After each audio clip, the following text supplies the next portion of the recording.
que le skate, c'est un sport qui est vraiment créatif. Quand tu reçois un skate, en fait, ce qui est le fun, c'est que tu as vraiment carte blanche. Il n'y a pas de règles, c'est pas un sport qui est structuré. Donc, tu reçois un skate, tu peux directement aller t'amuser. Puis pour moi, c'est ça la liberté, en fait.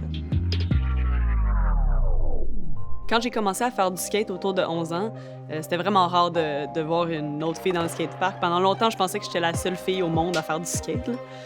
Dans ce temps-là, je dirais que ça faisait pas partie de ce qu'une fille est censée faire. Tandis que maintenant, les normes, je trouve, ont changé, puis c'est de plus en plus accepté socialement. Ça fait en sorte qu'aujourd'hui, le fait d'être une fille dans le skatepark t'inspire les autres filles à faire du skate.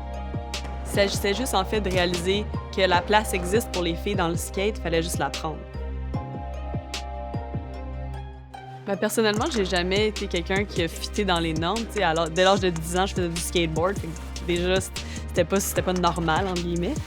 Souvent, on pense que si on déroge des normes, si on fait différent de ce que tous nos amis font, on pense qu'on va être rejeté ou qu'ils nous verront pas de la même façon. Mais au final, si tu restes authentique à qui tu es puis à tes valeurs, c'est ça qui est le plus important parce que tu es la seule personne qui vit avec les conséquences de tes actions. Donc, ça n'a rien à voir avec ce que les autres font.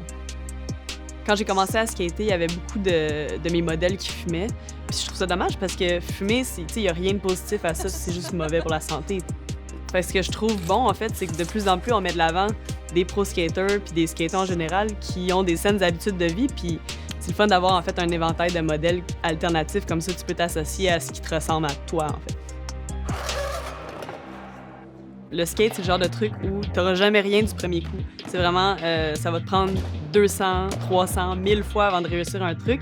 Puis tout ça, ça fait partie d'un processus qui va t'amener à apprendre des nouveaux trucs. Mais même si ça te prend 999 essais avant d'en avoir un, ben ça reste un grand succès et non 999 échecs. Je m'appelle Annie Guglia et je vis sans tabac.